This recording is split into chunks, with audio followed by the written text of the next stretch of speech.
Mesdemoiselles, Messieurs, bonjour, on va se retrouver aujourd'hui pour parler des différentes actions administratives. Vous le savez, nous en étions à un paragraphe premier sur les différents procédés de police. Dans ces différents procédés de police, nous avions vu les mesures matérielles d'un côté et les actes administratifs de l'autre, c'est nos grands A et nos grands B. Et dans ces actes administratifs, nous avions abordé l'interdiction du recours au contrat, la dernière fois, et puis, dans un petit 2, les actes administratifs réglementaires. Nous devions passer à notre petit 3, les actes administratifs individuels. Alors, on va distinguer deux choses dans ces actes administratifs individuels. D'abord, les régimes préventifs courants. Les régimes préventifs courants, petit a, les régimes préventifs courants. Il s'agit des cas où, avant une activité, le titulaire du pouvoir de police va exiger qu'on lui rende des comptes de ce que l'on va faire. On distingue deux principaux cas, le premier étant bien moins attentatoire aux libertés que le second. Le premier cas, c'est le régime déclaratoire. De quoi s'agit-il? Il s'agit d'hypothèses dans lesquelles, on va devoir en amont déclarer que l'on a l'intention d'avoir une activité. On ne peut pas donc dire que cette activité est libre. Elle n'est pas libre puisqu'on doit d'abord prévenir. Mais en même temps, le fait de déclarer l'activité ne signifie pas que l'autorité de police dise non a priori. Il y a même l'a priori inverse, puisqu'on doit simplement la déclarer, c'est que normalement, dans les circonstances habituelles, on va avoir une autorisation. A priori, le fait d'avoir un régime de déclaration veut dire qu'on a le droit de faire l'activité. Alors, on peut même le plus souvent commencer cette activité immédiatement. Ces régimes de déclaration sont par exemple celles qui s'appliquent aux manifestations. L'idée est que le déclarant, la personne qui veut faire une manifestation, va le déclarer à l'autorité de police, le préfet de Paris par exemple, pour Paris, puisque de nombreuses manifestations ont lieu à Paris, mais aussi le maire de Toulouse et ou le préfet lorsque nous sommes à Toulouse. Plutôt le maire, puisque c'est sa compétence rationnelle loci. Dans ces cas-là, la manifestation peut être mise en œuvre. Il est possible de manifester. Mais si le maire ou le préfet se rendent compte qu'ils n'ont pas assez de forces de police pour garantir la sécurité, principalement la sécurité, un élément de l'ordre public, vous l'avez compris, il y a des risques d'atteinte à l'ordre public, et à ce moment-là, l'autorité de police va pouvoir interdire la manifestation. C'est ce qui se passe de temps en temps avec les gilets jaunes.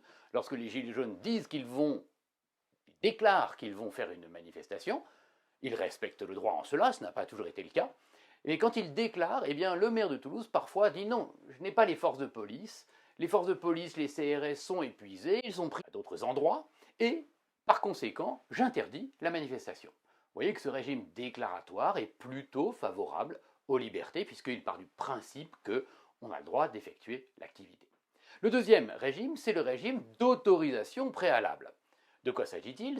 Il s'agit des hypothèses dans lesquelles la personne qui veut avoir une activité doit d'abord demander l'autorisation à l'autorité de police.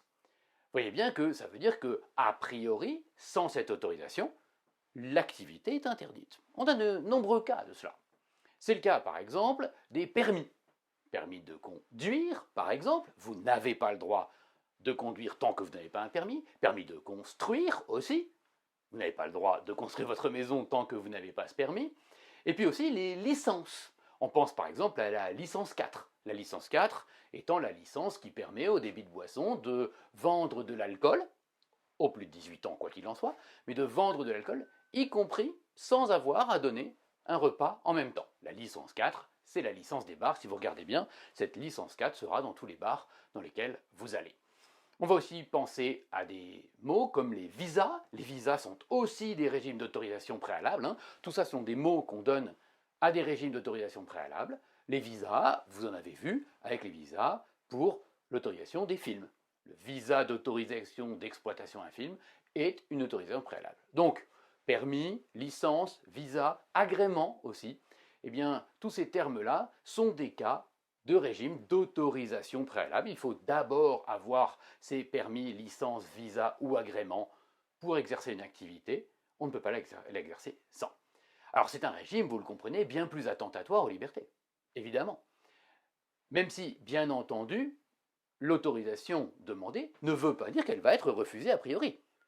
Lorsque vous demandez votre permis de conduire, eh bien, il suffit que vous réussissiez l'examen, pardon à ceux qui l'ont raté il n'y a pas longtemps et pour qui c'est encore une difficulté, mais il suffit de réussir l'examen pour pouvoir conduire.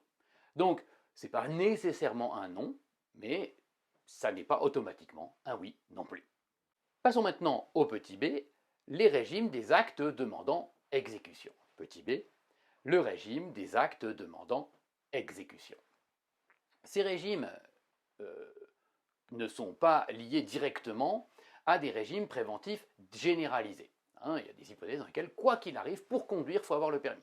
Des hypothèses dans lesquelles, quoi qu'il arrive, il faut déclarer, comme pour les manifestations. Non, les régimes des actes demandant exécution, eh bien, ce sont des mesures ponctuelles qui visent à prévenir les atteintes à l'ordre public. On va par exemple penser à une interdiction ou une suspension de ce permis. On en a vu différentes hypothèses quand on a fait la liste des différentes polices administratives spéciales. On peut suspendre, interdire, arrêter, annuler un permis. C'est tout à fait possible. Pensez au permis de conduire à point. Pensez aussi aux personnes qui perdent leur droit d'ouvrir un bar parce que le bar, les occupants ont fait trop de bruit pendant de nombreuses journées. Voilà. C'est aussi le cas des réquisitions ou des injonctions de faire. Eh bien, tout cela, ce sont des régimes ponctuels de mesures de police administrative. Ce sont des régimes ponctuels de police administrative. Passons maintenant à un paragraphe 2, le contrôle de la police administrative. Paragraphe 2, le contrôle de la police administrative. Alors, on l'a déjà dit à de nombreuses reprises, les pouvoirs de police sont très attentatoires aux libertés. Maintenant qu'on sait comment on prend un acte administratif, quels sont les types de mesures de police, c'est-à-dire mesures d'exécution, mesures matérielles, mesures juridiques, actes réglementaires, actes individuels, et bien maintenant on peut voir comment est-ce qu'on va les contrôler, c'est notre paragraphe 2. Les pouvoirs de police sont attentatoires, ça veut dire que l'état de droit nécessite qu'on les contrôle.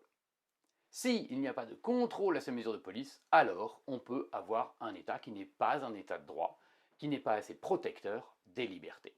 Dans un état de droit, en règle générale, qui contrôle les mesures attentatoires aux libertés? Eh bien, c'est le juge, et en l'espèce, chez nous, le juge administratif. Mais cela rend le contrôle complexe, parce que, justement, on touche aux droits fondamentaux. Comme on touche aux droits fondamentaux, le juge administratif doit à la fois préserver l'ordre public, maintenir les mesures préservant l'ordre public, mais aussi faire attention à ce que ces mesures ne soient pas trop fortes, de manière à ce qu'elles ne portent pas trop atteinte aux libertés. C'est cet équilibre qu'on va voir, équilibre qu'on appelle le contrôle de proportionnalité, grand A, la mise en place d'un contrôle de proportionnalité. La mise en place d'un contrôle de proportionnalité. Alors, les mesures de police doivent être, et c'est logique, ça ne va pas vous étonner, doivent être légales. Pas de problème, mais ça n'est pas tout. Être légal, c'est-à-dire correspondre au droit, par exemple correspondre au fait qu'elles font partie de l'ordre public, est une chose. Mais c'est la mesure de ces polices qui va rendre ce contrôle des mesures de police compliqué. En plus donc de la forme qui doit être légale, c'est-à-dire qu'on respecte tel ou tel texte qui les institue, on respecte l'article L 2212-2 du CGCT qui met en place l'ordre public, on a le droit d'agir que dans l'ordre public, ou les textes de police spéciaux, eh bien, elles doivent être proportionnées au but qu'elles veulent atteindre, c'est-à-dire l'ordre public. Elles ne doivent pas trop porter atteinte aux libertés individuelles. Alors, quelles libertés individuelles? Quand on dit ça, on ne parle pas de quelles libertés on touche. On va les voir maintenant. Petit 1, les libertés visées.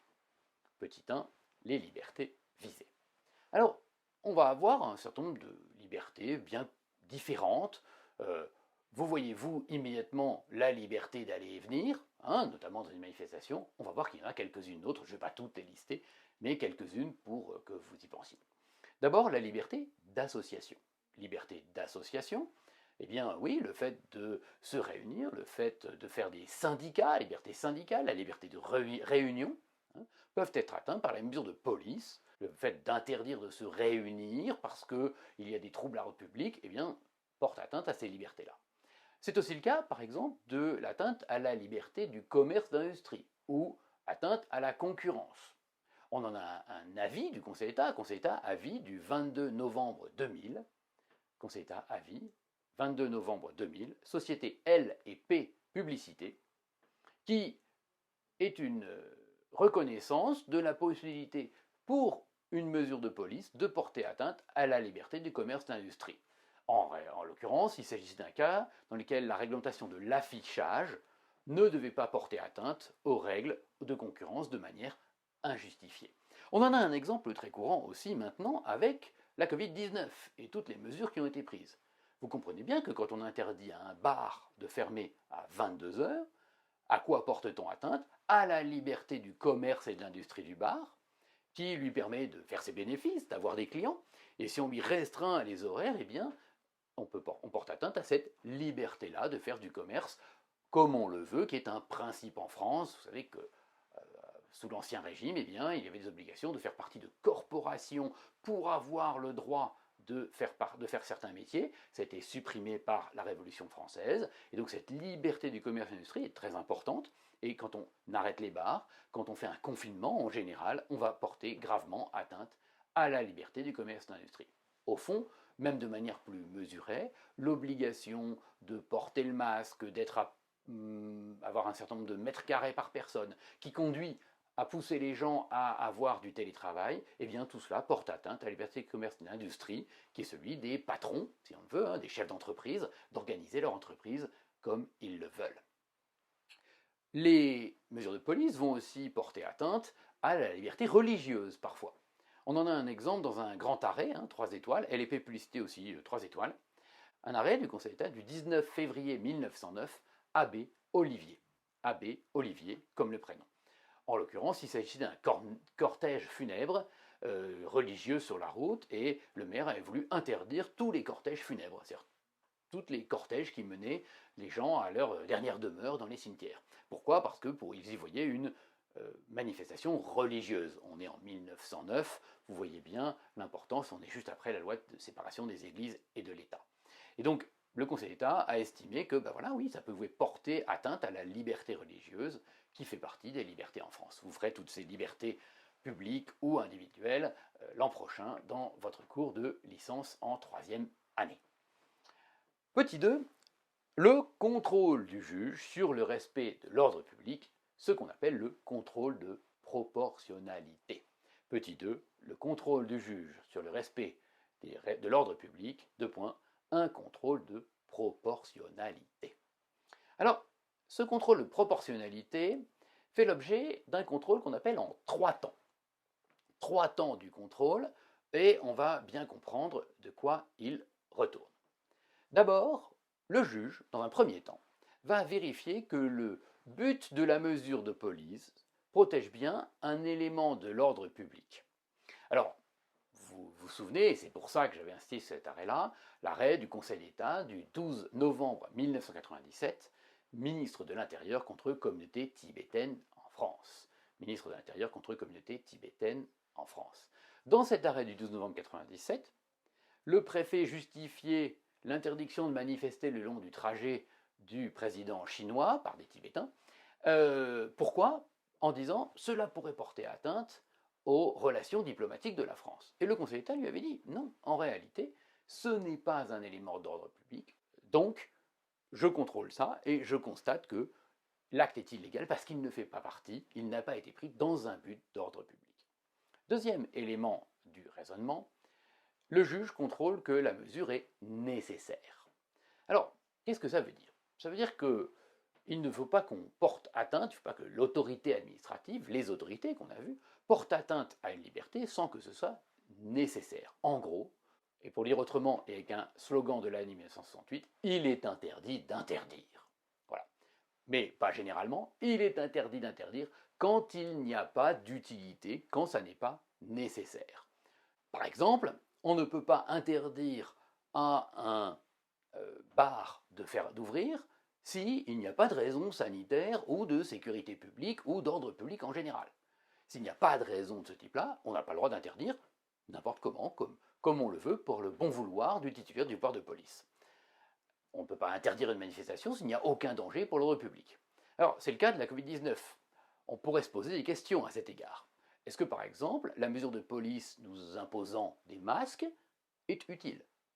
Si scientifiquement on pouvait prouver que le masque n'a aucun effet sur la maladie, on pourrait dire non, cette mesure n'est pas nécessaire, parce qu'elle n'a aucun effet sur la maladie, donc elle est prise dans un but, mais elle n'a pas l'effet de ce but. D'accord? On pourrait aussi se poser la question, et là c'est un peu plus sérieux que les masques, où jusqu'à maintenant les éléments scientifiques qui nous ont été donnés nous démontrent qu'ils sont importants et qu'ils nous préservent. On pourrait se demander, est-ce que l'arrêt des restaurants à 22 heures, ou même est-ce que l'interdiction de la vente d'alcool après 8 heures sont des mesures utiles, nécessaires? En effet, il faudrait démontrer pour cela, et un recours pourrait prospérer en ce sens, en disant non, en réalité, interdire la vente d'alcool à 20 heures n'a jamais empêché les gens de boire. Au fond, on a autant de groupes dehors qu'avant, il y a juste que les gens vont acheter l'alcool à 19h30 et non pas à 20 heures. Voilà. En l'état actuel, les choses ont l'air d'être des mesures nécessaires, utiles, mais on pourrait démontrer l'inverse dans un contentieux. Alors, dans l'arrêt qui est au cœur de ce contrôle de proportionnalité, eh bien, on a ce type de situation. L'arrêt au cœur du contrôle de proportionnalité, c'est un grand arrêt, l'arrêt du Conseil d'État, 3 étoiles, donc pour nous, 19 mai 1933, Conseil d'État, 19 mai 1933, Benjamin, qui est au Gaja, comme le prénom. Benjamin, comme le prénom. De quoi s'agit-il? Nous sommes à Nevers, et il y a le maire qui a interdit une conférence littéraire de M. Benjamin sur Courteline et Sacha Guitry, sachant que M. Benjamin défendait habituellement des positions contre l'école laïque. Le maire de Nevers s'était dit, c'est trop dangereux, il y a des enseignants dans ma ville, il y en a un peu partout, soit dit en passant, et je vais donc interdire cette conférence littéraire. Le Conseil d'État, qui a contrôlé cette décision, a considéré que les troubles étaient peu crédibles. Et même s'il pouvait y en avoir, eh bien, au fond, il pouvait y avoir comme mesure de mettre un peu plus de policiers. En l'occurrence, ce qui est intéressant, le contrôle du juge administratif dans l'arrêt Benjamin là, c'est que dans un premier temps, il a regardé en disant est-ce que ces troubles étaient crédibles? Donc, est-ce que la mesure d'interdiction est nécessaire? Est-ce qu'elle a une certaine utilité? Et il n'en était pas tout à fait d'accord. Mais là où l'arrêt Benjamin est encore plus intéressant, c'est pour la troisième étape du raisonnement de proportionnalité. Et en effet, dans un troisième temps, le juge nous dit qu'il faut que les mesures soient proportionnées. Qu'est-ce que ça veut dire, mesure proportionnée? Cela veut dire que la mesure doit être limitée à son strict nécessaire afin de porter atteinte que très faiblement aux libertés, et donc protéger l'ordre public, mais porter le moins possible atteinte aux libertés. Voilà. Je n'aime pas beaucoup le dire, certainement pas quand c'est enregistré dans une vidéo, mais au fond, certains ont un bon exemple pour se souvenir de ce qu'est la proportionnalité. Un exemple que je ne veux pas retrouver dans les copies, qui est de dire, au fond, quelque chose de disproportionné, c'est comme attaquer une mouche avec un bazooka. Alors, pourquoi est-ce que c'est disproportionné? D'abord, parce que quand on attaque une mouche avec un bazooka, on comprend bien qu'une simple tapette à mouche suffit, et que la mesure apparaît comme bien trop grosse par rapport à la gêne que peut représenter une mouche. Mais aussi qu'en fait, parfois, les mesures disproportionnées n'atteignent même pas leur but.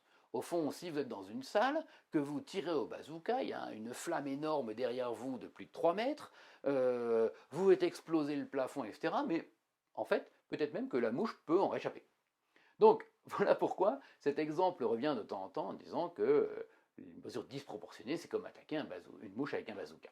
En l'occurrence, la mesure disproportionnée va être jugée par le juge administratif en disant est-ce que la mesure qui a été prise, à la fois, permet d'éviter l'atteinte à l'ordre public, et en même temps, est celle qui a été prise pour porter atteinte le plus faiblement possible aux libertés. Voilà, c'est aussi simple que ça. Alors dans l'arrêt Benjamin, justement, dans cette conférence littéraire, le juge administratif dit non, l'interdiction est une mesure, de l'interdiction de la conférence littéraire, est une mesure beaucoup trop forte.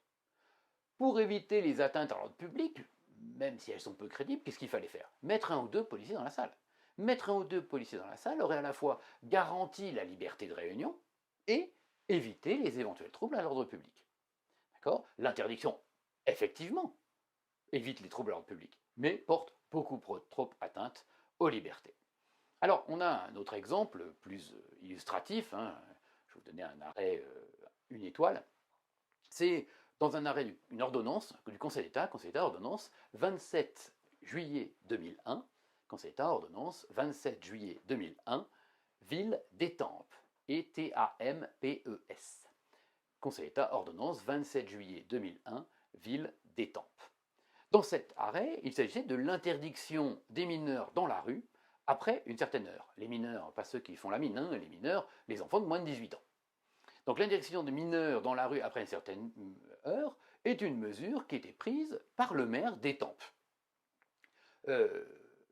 Cette mesure, qu'on appelle généralement un couvre-feu, n'est pas par elle-même complètement interdite. Si à un moment donné, il y a des risques spéciaux, parce que par exemple, il y a des bandes armées, parce qu'il y a beaucoup de délinquance, de trafic, qu'on se trouve avec une guerre des bandes de trafic dans la ville, le maire pourrait très bien prendre cette mesure. Mais dans cette arrêt ville d'Étampes, le Conseil d'État considère que, en réalité, il n'y a pas de risque particulier à ce moment. Il n'y a pas de risque particulier à ce moment, et par conséquent, il n'y a aucune raison d'interdire les mineurs dans la rue après 10 heures. Et donc, il annule l'arrêté du maire d'Étampes. Vous voyez, il y a un lien avec un arrêt qu'on a vu. Souvenez-vous, un arrêt du 22 juin 1951 d'Audignac, D-A-U-D-I-G-N-A-C. Conseil d'État, 22 juin 1951, d'Audignac. Dans cet arrêt, je vous disais qu'il y avait une interdiction des mesures générales et absolues. Interdiction des mesures générales et absolues. Mais cette interdiction, au fond, ça ne fait que pousser à bout ce raisonnement de la proportionnalité. Au fond, si on raisonne bien, l'administratif, quand il interdit les mesures générales et absolues, c'est qu'il considère qu'une mesure générale et absolue est toujours disproportionnée. Et on est bien dans le contrôle de l'arrêt de Benjamin. Cet arrêt Benjamin du 19 mai 33, qui met en place le contrôle de proportionnalité, interdit de fait toutes les mesures par nature disproportionnées, comme c'est le cas des interdictions générales et absolues, CQFD. D'accord ? Voilà, ce contrôle est très important, et vous le verrez, dans les arrêts relatifs à la police, quand le juge contrôle la police, eh bien, il fait attention, il exerce un contrôle de proportionnalité. On va passer maintenant à autre chose, un grand B, l'usage obligatoire des pouvoirs de police. L'usage obligatoire des pouvoirs de police. Bien des fois, je vous ai présenté les choses comme disant le juge a le pouvoir, le préfet a le pouvoir. En réalité, il s'agit un petit peu plus que ça. L'autorité compétente en matière de police ne peut pas ne pas utiliser ses pouvoirs de police. C'est-à-dire que s'il y a un risque d'atteinte à l'ordre public, le titulaire du pouvoir de police ne peut pas seulement agir, il doit agir. Le Conseil d'État a été très clair là-dessus dans un arrêt 3 étoiles, Conseil d'État, 23 octobre 1959, doublé, D-O-U-B-L-E-T. Conseil d'État, 23 octobre 1959, doublé, D-O-U-B-L-E-T. Dans cet arrêt doublé, que nous dit le Conseil d'État? Eh bien que, effectivement, un maire qui ne voudrait pas agir, eh bien, commettrait une faute. Il y a d'ailleurs un deuxième arrêt doublé, l'arrêt du 14 décembre 1962, un arrêt du Conseil d'État en section, un arrêt important. Donc, même nom, même affaire, mais arrêt du 14 décembre 1962. Le premier arrêt est du 23 octobre 59, le deuxième arrêt doublé est du 14 décembre 62. Le Conseil d'État, dans cet arrêt, a précisé que l'autorité chargée de la police doit prendre toutes les mesures matérielles afin d'appliquer les règlements de police qu'elle édicte. C'est-à-dire, par exemple, je vais prendre juste ces exemples-là, imaginez un maire qui limite à 30 km/h devant les écoles. Eh bien, s'il constate qu'en réalité, les gens continuent à aller à 50 à l'heure devant l'école, il doit prendre les mesures matérielles nécessaires. Quelles peuvent être ces mesures matérielles? Dans un premier temps, mettre un policier là régulièrement. Si ça ne suffit pas, il peut mettre un panneau indicatif, vous savez, cette espèce de radar qui ne sanctionne pas. On dit attention, vous êtes à 35 à l'heure, vous êtes à 50 à l'heure, alors que c'est limité à 30. Il y a un aspect pédagogique. Et puis, ou alors, il peut aussi mettre un dodane pour s'assurer que les gens ayant peur de casser leur voiture vont ralentir à 30 à l'heure pour passer le dodane. Donc S'il édicte une règle de limitation de la vitesse à 30 à l'heure, il doit prendre les mesures matérielles pour s'assurer qu'effectivement les gens iront bien à 30 à l'heure. Ça, c'est l'apport du deuxième arrêt doublé du 14 décembre 62. Alors, vous allez me dire, mais que se passe-t-il lorsque l'autorité de police ne respecte pas son obligation d'agir? On a un risque d'atteinte à l'ordre public, mais le maire dit non, non, moi je ne veux pas agir. Pour n'importe quelle raison. On peut avoir un maire anarchiste qui n'aime pas prendre des règles. On peut avoir un maire ayant un peu peur, ne voulant pas engager sa responsabilité. Eh bien précisément, c'est une erreur de sa part de ne pas agir, puisque le droit administratif a mis en place une responsabilité du titulaire du pouvoir de police si il n'agit pas. Alors, il faut quand même limiter cette obligation. Si le maire n'agit pas, il engage sa responsabilité, mais seulement si l'on considère qu'il fait une faute lourde. Seulement s'il fait une faute lourde. Si, n'ayant pas pris de mesures, il pensait que c'était la meilleure mesure équilibrée, c'est-à-dire qu'en fait il n'y avait pas grand-chose à faire, il a laissé faire, eh bien il ne sera pas responsable. Il ne sera responsable que si on considère que le fait de ne pas avoir agi est une faute lourde. Cette notion de faute lourde, vous allez voir, elle a une grosse importance en contentieux de la responsabilité que vous ferez au tout début du deuxième semestre avec le professeur Egea. Alors, cette responsabilité en cas d'inaction de l'autorité du pouvoir de police vient d'un arrêt du Conseil d'État, un grand arrêt qui est au Gaja, et vous le reverrez pour ce qui est du cumul de fautes, donc ça sert à quelque chose de l'apprendre, parce qu'en réalité, vous le verrez plusieurs fois dans ce cours, c'est un arrêt du Conseil d'État du 26 juillet 1918, Conseil d'État, 26 juillet 1918, époux Lemonnier. Époux Lemonnier, L-E-M-O-2-N-I-E-R, époux Lemonnier. Lorsque l'administration refuse d'agir, il faut aussi ajouter que son refus n'est pas toujours illégal. Il n'est pas forcément illégal. Il n'est en réalité illégal que lorsqu'il y a un péril grave qui constitue une menace sérieuse à l'ordre public. Donc, c'est-à-dire que, encore une fois, le maire qui doit prendre une mesure proportionnée peut décider de ne pas agir quand le risque est faible. Si le risque est une menace grave de trouble sérieux à l'ordre public, alors là, on sait qu'il doit agir. Vous voyez que cette obligation d'agir doit être prise avec mesure. Si ça n'est pas grave de ne pas agir, ça n'engage pas la responsabilité. Il n'y a pas de faute lourde. Si en revanche, il fallait vraiment agir, que ça pouvait savoir qu'il y avait une menace grave à l'ordre public, alors là, le maire doit agir. N'oubliez pas d'ailleurs ce que j'avais dit la dernière fois, c'est que quand le maire n'agit pas, on a la chance d'avoir une action qui est le pouvoir de substitution d'action du préfet. Si le maire n'agit pas, il y a encore la possibilité pour le préfet de dire « Oula, il y a une menace grave à l'ordre public, donc c'est moi qui vais agir en substitution d'action du maire ». Donc vous voyez que cette situation, on a bien avoir une obligation d'action, cette situation est un petit peu plus nuancée.